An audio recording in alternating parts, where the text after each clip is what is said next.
USCHO.com. This is the USCHO Spotlight, a weekly podcast from U.S. College Hockey Online at USCHO.com, featuring conversations with college hockey coaches and players and journalists who cover the sport. Welcome to USCHO Spotlight for Thursday, February 3rd, 2022. I'm Ed Trefzger alongside Jim Connelly. This podcast is brought to you by DCU Digital Federal Credit Union. What will DCU mean to you? Find out today by visiting dcu.org. Membership required. Jim, every year during USCHO Spotlight, we try to take one episode at least to talk about rules and officiating. And joining us now on USCHO Spotlight, a good friend of ours, a great friend of college hockey. He has been around for many years, and I've been seeing him every one of those Frozen Fours that I've ever been to. He's one of the best guys in the game. Steve Piotrowski. Steve's the director of officials for the Big Ten. He's also the former secretary and rules editor for the NCAA. Pi, it is great to see you and talk to you. Fantastic. Especially in COVID, we've missed you for a long time. So it's great to reconnect. Yeah, absolutely. Thanks, Jimmy. Thanks, Ed, for having me on. Happy to be with you guys here this afternoon. And certainly COVID's sucked the life out of a lot of us. On the personal side of things, it's so nice to be able to reconnect with people personally in the postseason at regional and Frozen Four events. But hoping that we can rekindle this in Boston here come April. I'm sure we will. Let's just start out here, Steve. We're getting toward the end of the season. Conferences, every conference has to start making some decisions, and everybody loves to talk about rules. Fans love to criticize officials and rules sometimes, but we also realize that it's a big job and it's a massive part of the game. The four men that'll wear stripes every night, even video replay officials, all of that sort of stuff. As we're getting toward the end of the season, what's it like as a director of officials to be going through and watching so much video and watching some of the performance of these officials? Well, it's certainly an ongoing effort to make sure that our officials are doing the job that they need to, game in and game out, period in, period out. And as we get to the end of the season, it becomes very competitive. As it is competitive for the teams, it's competitive for the officials. Everyone on the officiating side wants to be standing when the postseason occurs. So that means that they're advancing and going to be working. And we just have to get to a point where we can only take so many officials and having so many guys involved. So every year, everyone starts with a new clean slate at the beginning of the season, regardless of what you did last year as an official. So the expectation is accountability of performance, managing the rules effectively and accurately, making sure that they're communicating the way we need to communicate through our protocols that we have established, and they're enforcing the standard of the game that there's an expectation. And let's face it, guys aren't perfect. They're going to make mistakes. And that's what our job, and Marco Hunt, who works with me as one of our evaluators, that's our job to make sure that these guys get better. So we use a lot of video resources. Video is pushed out to our officials after every game, complete game videos, all penalties that are called, all reviews that are performed, all goals that are scored, and then performance-based edits that we make from our command center through the Big Ten. And these are all part of the expectation of learning. And officials are into video every weekend and throughout the week in terms of evaluating their independent performance and the expectations that we have so they can get better, just like the players are into video and wanting to get better. Well, that's how we teach, how we reinforce. And when we can't practice like teams do each day or during the week, the best way we can connect with our officials is virtually through Zoom content or team content. And then, of course, through our video platforms that we have available, which is basically a sharing site where it's collaboration among all of our officials and myself to help them get better. You touched on it a little bit, but technology has changed this game. As director of officials for the Big Ten, how how has your weekend changed? I mean, I assume there was a time where you'd be in a lot of buildings. Now you're probably sitting more in front of video monitors and finding out ways to evaluate that and using the technology that's out there today. Yeah, there's no question. I watch each and every one of our games. If as an example, if I'm on the road, obviously it's pretty challenging to watch a game when you're in a venue. And then have another source, whether it's a laptop or an iPad, that you can follow another game while you're watching another game live. So I think it's important that personal connection takes place throughout the season with our officials. But it's now become a situation where the demands are there for me to follow all of our games actually live. And I do that through our command center. We're fortunate enough to have wonderful resources and a video assistant that works with me. His name's Joe Amata. He's great to work with, and he helps us out immensely, prepping video and cutting up edits and clips so our officials have that information. But the ability to be in one venue is great. I think that's a great connection. It's important. But now what's risen to the top is the fact that, we have to stay in touch with all of our games lifetime to make sure that we're following, managing, and grabbing onto the things that we need to grab onto to help our officials in getting better each and every game. I think fans know that we have the pairwise rankings, and that's how we figure out the NCAA tournament in terms of the teams that are getting there. What are the criteria that you use to kind of select? I know with Frank Hull and those folks at the NCAA select the tournament officials for, to figure out what officials will make the NCAA championships themselves. Yeah, so there are a number of criteria that we use, and our officials are evaluated each game that they are assigned to. But really, the three things that principally rise to the top for me are our officials and how they're handling big moments in games. They're each and every game there's some type of big moment, and if it's handled accurately and effectively, obviously that's great. We move on. If it's not, there could obviously be controversy involved, and then an educational process. And even from an accountability perspective, if our officials are mismanaging rules, it becomes a more of a punitive situation, because we can't have that. The expectation of the officials have to know the rules and can't mismanage that. So the first thing, again, is managing those big moments. Second thing for me is exemplary rule knowledge. And the third thing is, of course, the communication piece, which is so important, being able to communicate with the players, being able to communicate effectively with the coaching staff, and then of course, handling those big moments. So those are really three things that stand out. Positioning, the mechanical things, your game management, your feel for the game, all those things are also blended into how we evaluate officials. And it becomes, at the end of the year, it becomes so close with our officials that there are little things that happen during the season that may mount to advance officials far forward. And there are things that may keep them out of consideration, and they have to improve on them for next year. So it's an important time for us to be fair and objective and communicate with our officials. So the knowns are there and the expectations are there as it relates to the end of the season, when we can only have a certain amount of officials that are advancing. Steve, what you described that the Big Ten is doing really was kind of surprising to me. I didn't realize you were that advanced. It sounds very much like what the NHL does with player safety. Is that level typical in other leagues in Division I, or are you guys way out in front? Well, I know the other conferences are looking to continue to move forward in how they manage their officials and in how they manage video.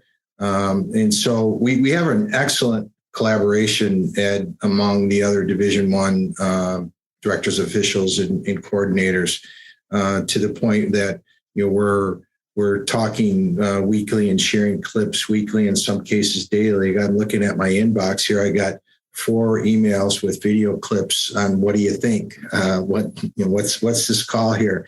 And so we collaborate on things like that. But what it does is it, rather than just benefiting one conference, we're benefiting the masses, which is, again, the hope that at all levels, whether it's Division I or Division III, we can get officials connected with, we can get educational content to them. So it prepares them for the assignments that they work. They're more consistent, their judgment is better, and it helps them, further advance in their officiating careers as well. So I know each of the conferences are looking to establish, and they all have video content that they share with their officials. Maybe we do things a little bit different, but everyone is trying to do the same thing, and that is to put the best officials on the ice each and every game to make sure that they're performing at a high level.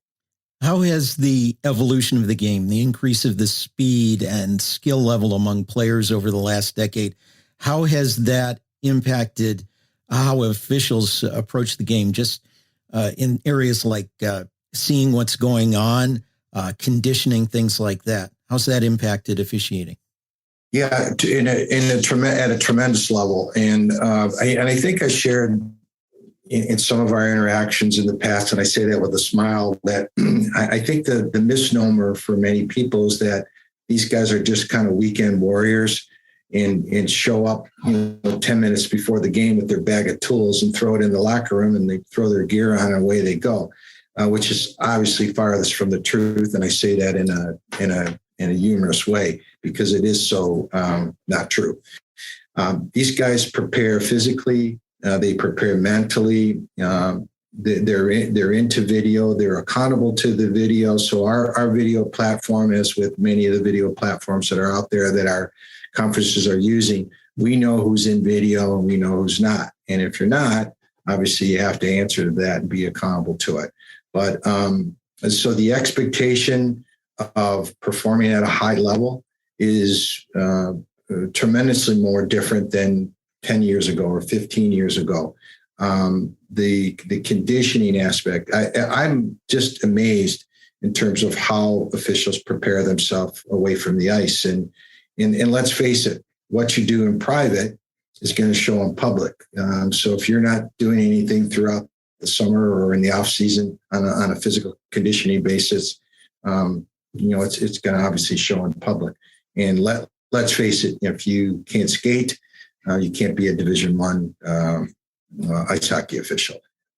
So the physical components are there, but preparation with video content and preparing mentally happens, well before the weekend assignment occurs, and does not have anything to do with, as I mentioned, showing up 10 minutes before and throwing your bag of tools down, putting your gear on, and then just trying to do the game. More with Steve Piotrowski after this message from DCU, Digital Federal Credit Union. Visit dcu.org. This is the USCHO Spotlight, a weekly podcast from US College Hockey Online. Know how people say life happens? Well, for me, life was happening, and I needed a new truck. I didn't have time to shop around for a good loan, so I got one from the dealer, higher interest and all. Month after month, those payments were squeezing me. So I went to DCU. They refinanced my loan and helped lower my rate, which lowered my payments. These days, I have more money in my pocket for whatever life throws at me. What will DCU mean to you? Insured by NCUA. Membership required. Visit dcu.org.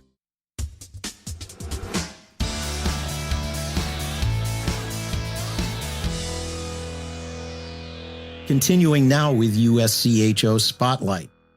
When you're looking at things like video replay, are arenas at the point now where there are enough cameras, or do you still need more angles to be able to get some evaluation on some place? Yeah, great question. I think some people feel the need to have every conceivable angle is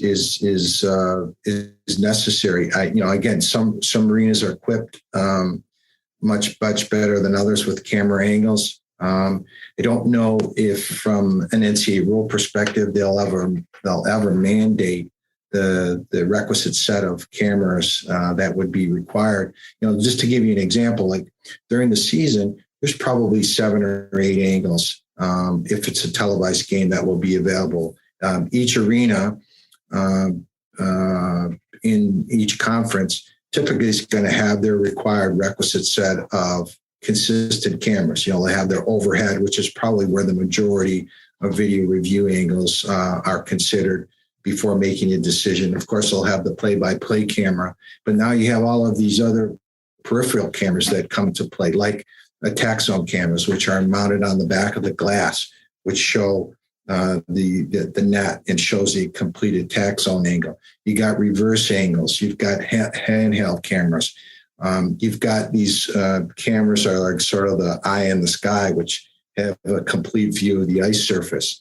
And so there could probably be, 7 cameras that may be used during the regular season. When you get to the Frozen Four, I think last year, we had 20 some cameras that were available, in-net cameras, goalpost cameras, robo-cams on the back, robo-cams at the penalty box. I mean, there's this unbelievable amount of angles. So all that said, when is enough? If you're not going to be able to pick it up at one of those angles that exist, it probably doesn't exist to be reviewed anymore. And you just got to move on. But the video scrutiny that occurs in the game right now, it's changed the game in a very dramatic way. And I think it's changed it for all sports, if you really think about it, whether it's baseball, football, basketball, even hockey, and even soccer now.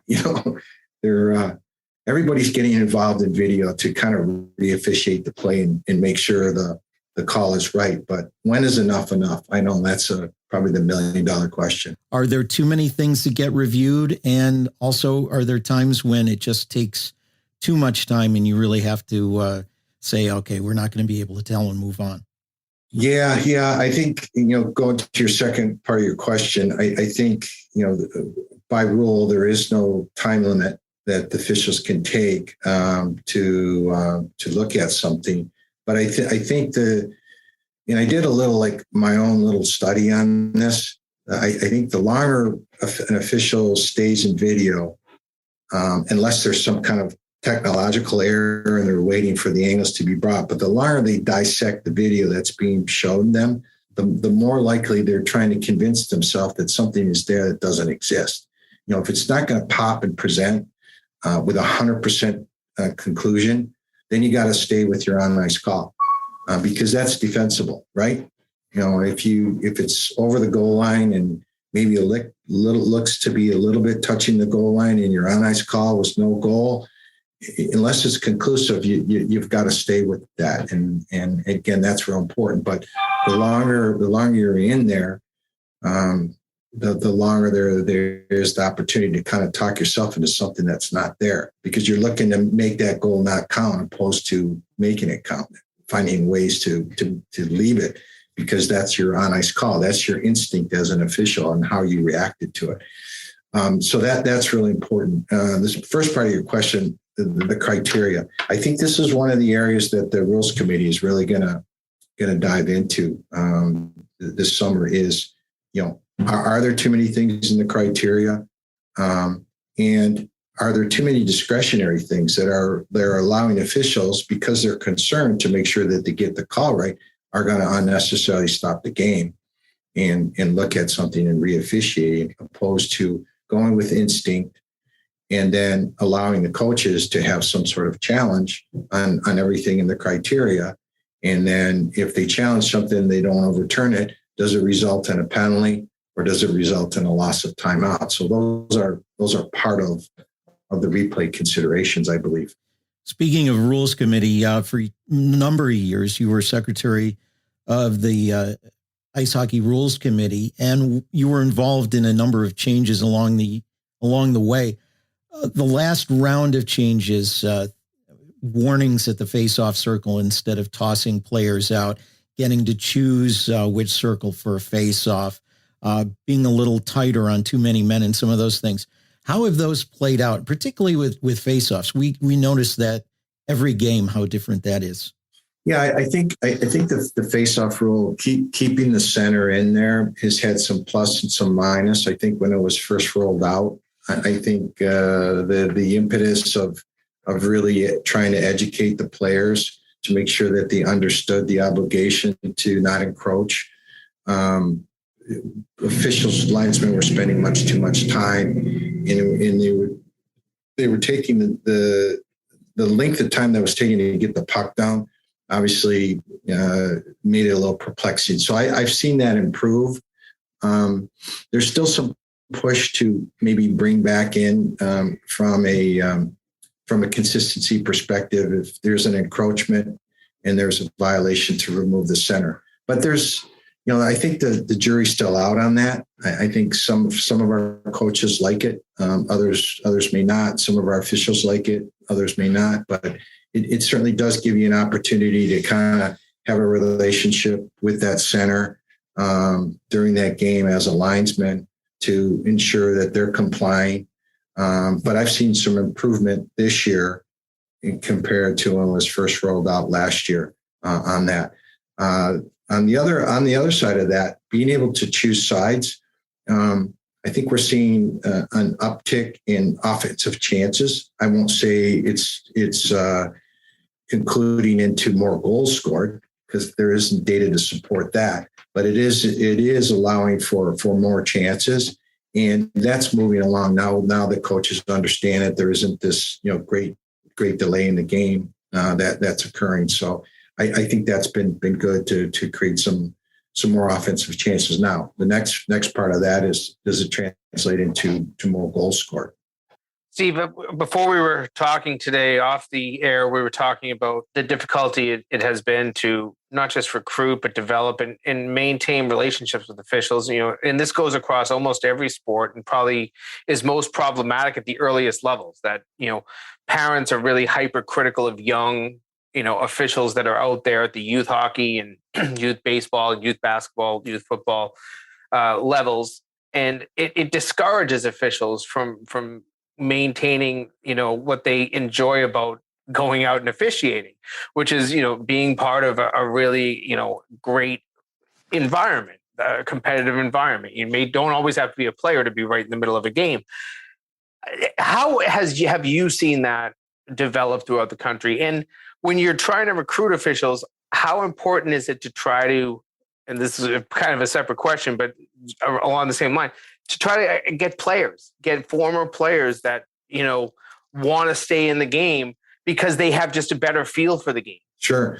Well, we have several officials on my staff that were former college players, former junior players. Most of them have played hockey at some level, some higher levels than others.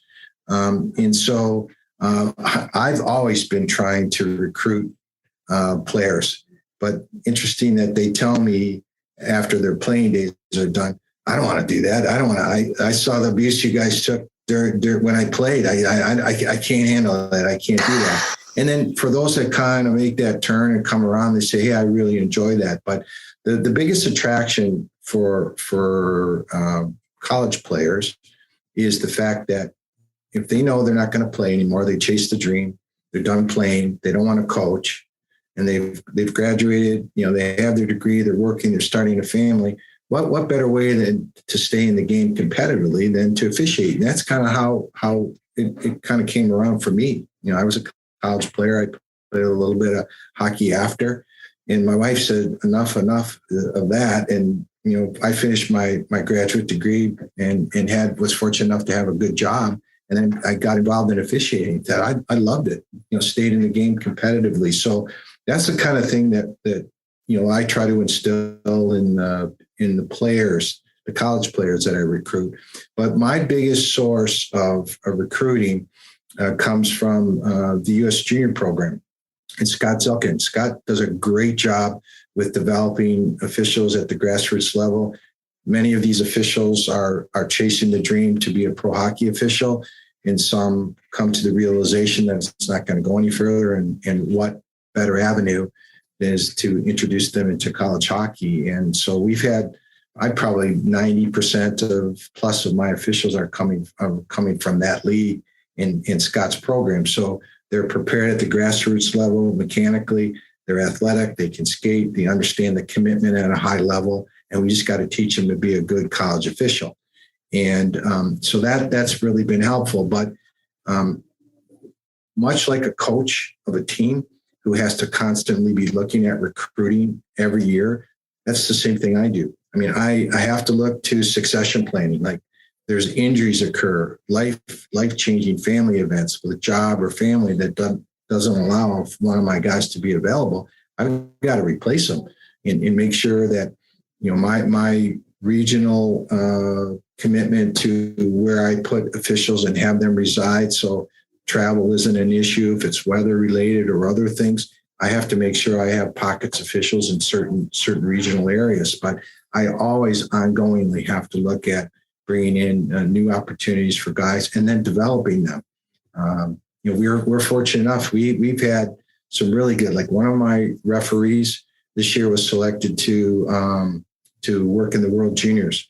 I have 3 other officials, 2 linesmen and a referee that were selected to work in the Olympics. And so that's a real feather in their cap and a testament to the quality of the officials that we've been fortunate enough to be able to have on our team. But we have to continue to look at that for the future. But the challenges that are there are real life with respect to the grassroots level, where you want to see these young kids get started in the local arenas. Something's got to be done to help educate parents. I know USA Hockey is trying. I know the local associations are trying. But when you hear these horror stories about a young girl that's reffing a soccer game, 13 years old, and parents chased her on her bike away from the field, or some of the horror stories that I've heard out east that have occurred with officials and coaches coming on the ice and assaults and things like that. It's really, mounting into an area where no one wants to be involved because they're concerned. And why do I want to take that abuse? So long story short, there are some silver linings to that dark cloud, but those are some of the real things that all of us as directors of officials and coordinators of officials have to work with because of the compression of available officials and pools of officials in certain areas. Yeah, it does put a lot of perspective around the game. Hey, last question. You mentioned a guy like Scott Zelkin, former NHL guy, Dan Shakty, Brian Murphy, Paul Stewart, a lot of NHL roots still back in the college games over the last decade. Yeah. Is there a tie between college and the NHL? When you're thinking about rules, you bounced off the NHL. Do you have relationships with the next level to kind of make it so that there is some relationship at least, and maybe even some similarities between the games? Yeah, absolutely. As a matter of fact, numerous relationships with NHL folks, including Mike Murphy, who is VP of Operations and works very closely in their command center and war room, if you will, in Toronto. Mike is a great guy. He's been sitting on the Rules Committee as the NHL sort of exchange between the NHL rules and what college hockey. So many of the things that are coming through on the college game, he takes back to the NHL, and then they have a different governing process than we do. But he's been a great resource, not only for those meetings that take place in June, but also during the season on an ongoing basis, just to get some feedback. And so we kind of banter back and forth, sharing clips and having discussions. But he's a wonderful resource. And then Brian Murphy, as you know, joined the Hockey East this year as their director of officials or supervisor of officials.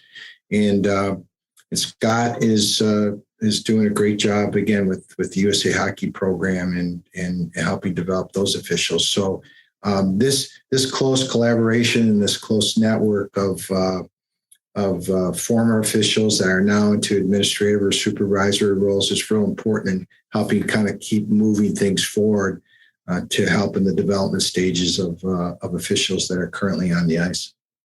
Well, Pi, I tell you, every time you come on this show, we could probably sit here and talk to you for 2 hours, and hopefully we will get a chance, as you mentioned, to catch up in Boston when we're doing our programming out there. But thanks for stepping in and joining us today. It's always informative, and I think fans understand that it's a hard job, and somebody's got to do it, and the guys that do it in a really passionate and well thought out way. So, Steve Piotrowski, we appreciate your time.